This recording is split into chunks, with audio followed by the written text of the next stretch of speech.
Students, welcome back to my YouTube channel. आज हम लोग क्लास 12th में जो मैथ में इम्पोर्टेंट क्वेश्चंस आने वाला है उसको कुछ करते हैं। तो यहाँ पर वेक्टर का दो क्वेश्चन हम लिखे हैं।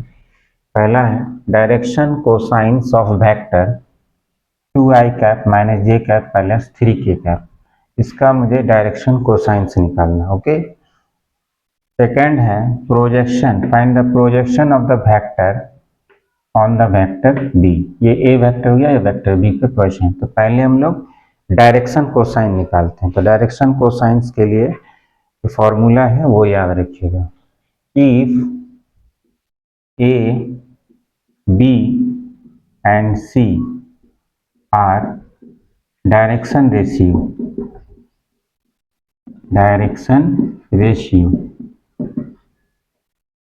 then a by dc r, dc मतलब डायरेक्शन कोसाइन, r क्या होगा? अगर A B C direction ratio है तो डायरेक्शन कोसाइंस क्या होगा? a by root under A square plus B square plus C square, b by root under A square plus B square plus C square and c by root under A square plus B square plus C square. ये किसी भी vector का direction cosines निकालना है तो सबसे पहले direction ratio मालूम होना चाहिए, ए बी सी। उसके बाद ए बाई उसका वेक्टर का magnitude, B by root vector का भी मैग्नीट्यूड, सी उसी वेक्टर का मैग्नीट्यूड निकाल करके डिवाइड कर देंगे तो मेरा डायरेक्शन कोसाइंस आ जाएगा। ओके। तो यहाँ पर मेरा वेक्टर दिया हुआ है 2i cap minus J cap plus 3k cap. तो इसमें जो डायरेक्शन रेशियो हो जाएगा मेरा DRS 2 माइनस 1 एंड 3। तो डायरेक्शन कोसाइंस का फॉर्मूला ये है, इसका हम लोग लिखेंगे DC R direction cosines are A यानी कि 2 बाई 2 का स्क्वायर प्लस माइनस 1 का स्क्वायर प्लस 3 का square under root comma minus 1 by 2 का स्क्वायर प्लस माइनस 1 का स्क्वायर प्लस 3 का square C 3 by root under 2 का स्क्वायर प्लस माइनस 1 का स्क्वायर प्लस 3 का स्क्वायर। ये है मेरा, लिख दिया इसी फॉर्मूला पे तो सॉल्व कर दीजिए। 2 का स्क्वायर 4 माइनस 1 का स्क्वायर 1 3 का स्क्वायर 9 9 प्लस 1 10 पर 14 root 14 minus 1 by root 14 3 by root 14। ये मेरा क्या आया? डायरेक्शंस कोसाइंस आएगा। किसी भी वेक्टर का पहले डायरेक्शन रेशियो निकाल लेंगे, इस फॉर्मूला पे उसके वैल्यू को पुट कर देंगे, डायरेक्शन कोसाइंस आ जाएगा। बहुत आसान है और इजी है। ओके, इसको नोट कर लीजिए। अब हम लोग प्रोजेक्शंस वेक्टर निकालें। Okay,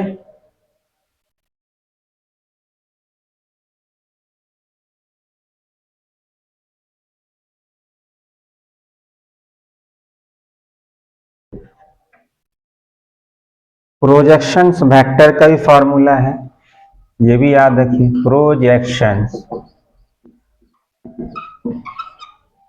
A vector on B vector, क्या फॉर्मूला है? A dot B by B vector. ये प्रोजेक्शन वेक्टर निकालना है, एक वेक्टर से दूसरे वेक्टर को जो हम प्रोजेक्शन निकाल रहे हैं इसका यही फॉर्मूला है। ठीक है, प्रोजेक्शन ए ऑन बी यानी A dot B by B vector का मैग्नीट्यूड। अगर बी ऑन ए होगा तो यहाँ पर ए डॉट बी तो रहेगा, नीचे ए आ जाएगा, बस इतना ही सफर।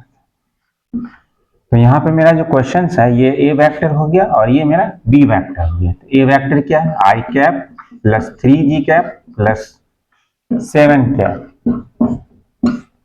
Dot 2i cap minus 3j cap plus 7k cap. B vector का मैग्नीट्यूड मीन्स 2 का स्क्वायर प्लस -3 का स्क्वायर प्लस 7 का स्क्वायर। डॉट प्रोडक्ट में आई डॉट आई 1 होता है, बाकी I dot J 0, I dot के 0, यानी सेम में 1 आएगा, अदर में डॉट प्रोडक्ट 0 आ जाता है। आई डॉट आई 1, 2 1 जा 2, 3 3 जा 9, 7 7 जा 14, नीचे हो जाएगा 2 का स्क्वायर 4, 3 का स्क्वायर 9, 7 का स्क्वायर 49, 14 प्लस 2 16 हो गया, और 16 में से 9 थोड़ा सा मिस्टेक है यहाँ पर, कटना चाहिए। 7 7 जा 49, 49 14 प्लस 2 16 हो गया, 16 में से 9 जाएगा 7, ठीक है। और नीचे हो जाएगा मेरा 49 और प्लस 9 कितना हो जाएगा 58, 49 प्लस 9 क्या हो जाएगा 58, 58 और प्लस 2 62। ये मेरा प्रोजेक्शंस वेक्टर निकल गया। ओके, तो इस तरह से हम लोग प्रोजेक्शन वेक्टर भी निकाल लेते हैं। तो ये फार्मूला याद रखना है, ठीक है। ओके, इसको नोट कीजिए।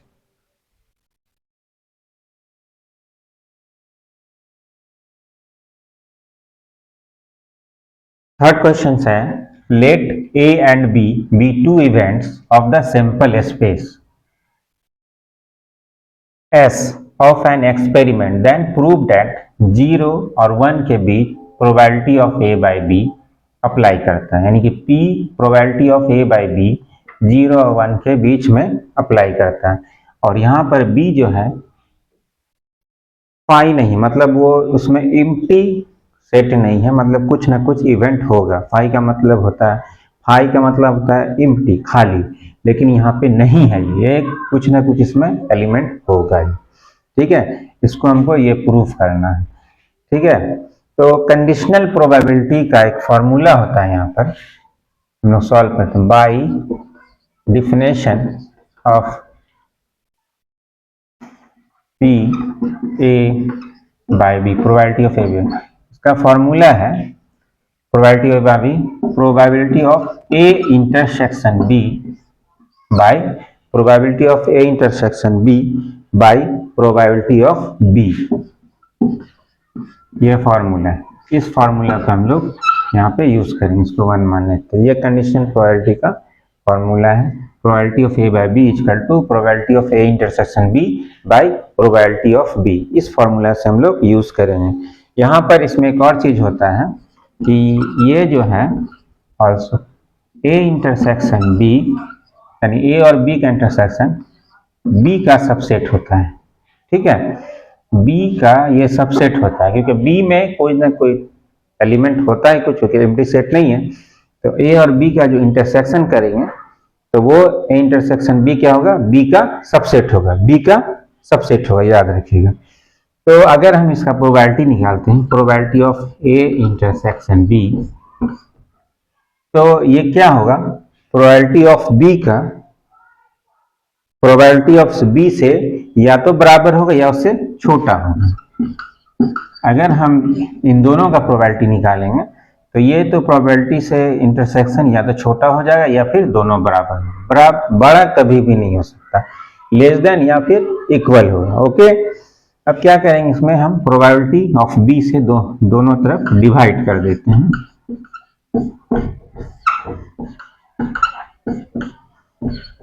तो ये मेरा कट के 1 आ जाएगा, इसको हम लोग 2 मान लें, ठीक है। ये तो समझ गए यहाँ तक। अब इसमें अगेन दोबारा फिर लेंगे हम, क्या लेंगे, probability of A intersection B, probability of A intersection B,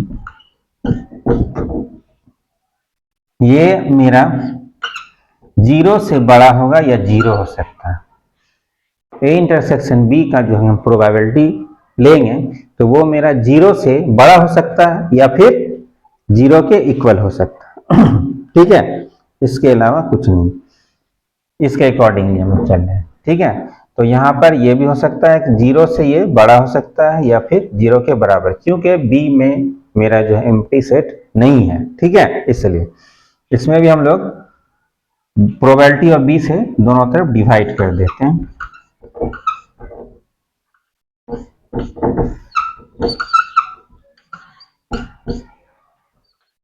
तो 0 से इसको डिवाइड करेंगे तो मेरा 0 ही रहता है, इसको हम लोग 3 मान लेते हैं। ठीक है, अब 2 और 3 को कंपेयर कीजिए। Probability of A intersection B, probability of B, यहाँ पर है 1 लेस देन इक्वल टू, यहाँ probability of A intersection B, probability of B, यहाँ क्या 0 से बड़ा, ये 0 1। तो फ्रॉम 2 एंड 3 से मेरा जो है ये वाला कंडीशन प्रूफ हो जाता है। ओके, तो यहाँ पे हम लिखेंगे फ्रॉम इक्वेशन 2 एंड 3। ठीक है, ये दोनों अप्लाई हो रहा है यहाँ पर। 0 less than equal to probability of A intersection B by probability of B, उसके बाद लेस देन इक्वल टू 1। यही हमारा प्रूफ हो गया। इसके लिए हम लोग ऐसे भी लिख सकते हैं, इक्वेशन 1 में देखिए, इसके लिए ये तो यहाँ पे लिख देंगे 0 less than equal to probability of A intersection B less than equal to 1। Proved, ये मेरा प्रूफ्ड हो गया। ओके, इसको नोट कर लीजिए, ये भी इंपॉर्टेंट क्वेश्चन है।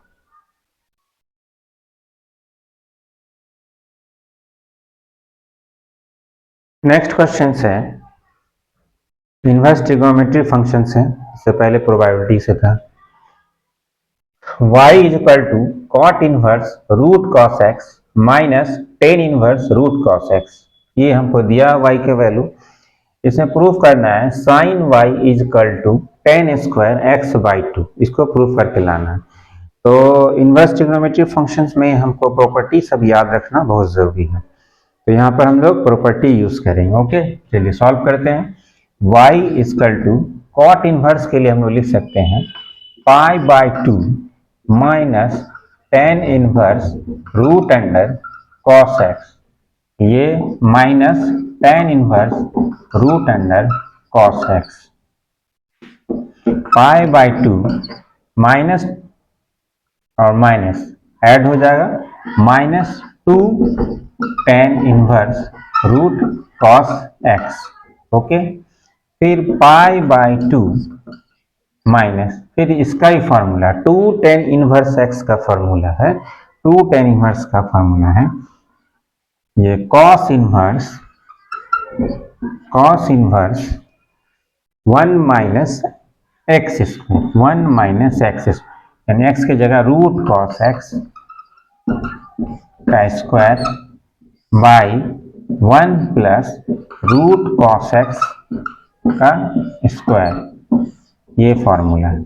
2 टेन इनवर्स एक्स का फॉर्मूला ये हो जाएगा cos inverse 1 minus x square upon 1 plus x square, ये फॉर्मूला हो गया। तो फिर सॉल्व करते हैं, pi by 2 minus cos inverse, root हट जाएगा स्क्वायर है तो 1 minus cos x upon 1 plus cos x, pi by 2 minus cos inverse, फिर इसका ही फॉर्मूला है 1 minus cos x upon 1 plus cos x का फॉर्मूला होता है tan square x by 2, tan square x by 2, tan square x by 2। Okay, ये minus में इसको इस साइड लाएंगे तो प्लस हो जाएगा y।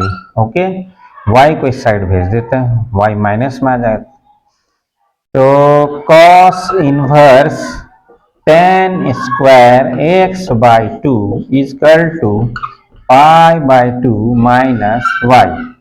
ठीक है, कॉस इनवर्स को इधर लाएंगे, कॉस हो जाएगा tan square x by 2 is equal to cos pi by 2 minus Y.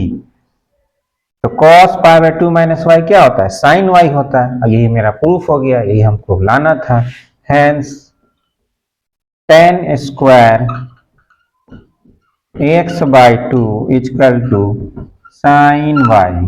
Proved, ये प्रूव्ड हो गया। ठीक है, तो इसमें फॉर्मूला याद रखना होगा। एक फॉर्मूला यहाँ पे ये यूज हुआ, sine inverse x plus cos inverse x is equal to pi by 2, एक फॉर्मूला ये यूज हुआ यहाँ पे।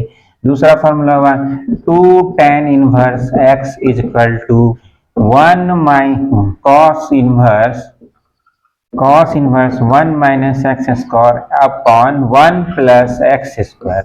थर्ड फॉर्मूला क्या यूज हुआ, 1 minus cos x upon 1 plus cos x is equal to tan square x by 2।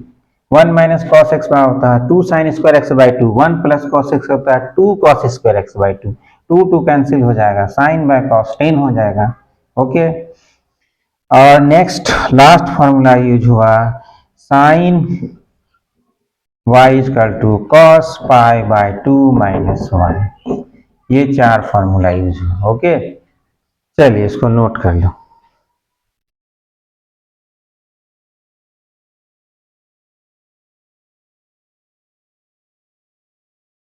चलिए, ये मेरा क्वेश्चंस है लीनियर प्रोग्रामिंग से। इसमें हम लोग मैक्सिमम वैल्यू या मिनिमम वैल्यू निकालते हैं ग्राफ के द्वारा। ठीक है, तो यहाँ पर z है वैल्यू मेरा 3x प्लस वाई, एंड एक इक्वेशन दिया x प्लस वाई इनइक्वलिटी में दिया हुआ है लेस देन इक्वल टू 1, और मेरा x का value greater than equal to 0, y greater than. तो सबसे फर्स्ट स्टेप में जो होता है इसका, सबसे जो इनइक्वलिटी होता है उसको हम लोग इक्वेशन में चेंज करते हैं सारे को। जैसे x plus y is equal to 1, equation 1 मान लेते हैं, फिर ये x is equal to 0 and y is equal to 0। Okay, इससे हम लोग क्या करेंगे, कॉर्नर पॉइंट बनाएंगे। क्या करेंगे, कॉर्नर पॉइंट। तो एक पॉइंट तो मेरा ये हो जाएगा x 0 y 0 हो जाएगा, x 0 है और y 0 है, तो 0 0 एक पॉइंट ये हो गया। नेक्स्ट पॉइंट इसमें लाइन से बन, x का जो वैल्यू है मेरा यहाँ पे, अगर हम 0 रखेंगे x का वैल्यू 0 रखेंगे तो y मेरा 1 निकलेगा, और y का वैल्यू अगर 0 रखेंगे तो x 1 रखेगा। तो इससे हम लोग निकाल लेंगे 0 1 एंड 1 0। ठीक है, ये 3 पॉइंट निकला। अगर इसमें 2 इक्वेशन 3 इक्वेशन भी रहता है तो ये हमारा कॉर्नर पॉइंट निकल गया। अब हम इससे ग्राफ निकालेंगे।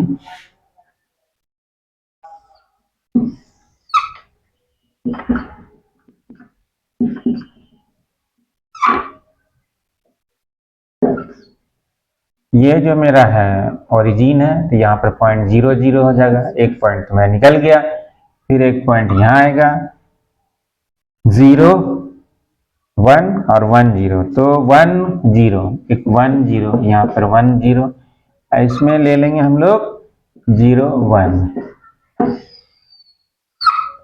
यही मेरा इक्वेशन हुआ x plus y equal to 1। Point का नाम कर देते हैं A B C। अब हमको इसमें सैडल रीजन खोजना है। सैडल रीजन यहाँ पर इससे देखेंगे, x का वैल्यू 0 से बड़ा तो ऊपर आएगा, y का वैल्यू 0 से बड़ा है तो इधर ही आएगा, 0 से बड़ा है तो ऊपर ही जाएगा। और ये इक्वेशन मेरा लेस देन है। लेस देन का मतलब है कि इधर लेना है, ग्रेटर देन रहता तो अपर जाता है यहाँ पर, तो लेस देन। तो ये मेरा शेडेड रीजन हो गया, ये शेडेड रीजन हो गया, ये शेडेड रीजन। अब हम लोग इसमें वैल्यू निकालेंगे इन तीनों पॉइंट से, जेड पर वैल्यू रख करके, उसके बाद हमको मैक्सिमम या मिनिमम वैल्यू पता चल जाए। कॉर्नर पॉइंट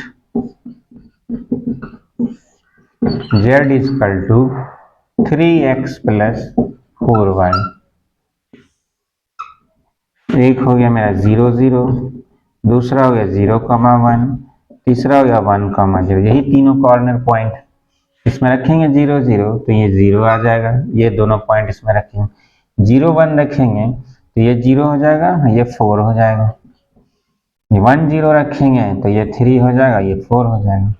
तो अगर हमसे मैक्सिमम वैल्यू पूछा जाए तो मेरा मैक्सिमम ये हो गया, यहाँ पे मैक्सिमम निकालना था हमको, तो मैक्सिमम हम लिखेंगे यहाँ पे hence maximum value of z is equal to 4 at 0.01. Okay, that's all. Thank you.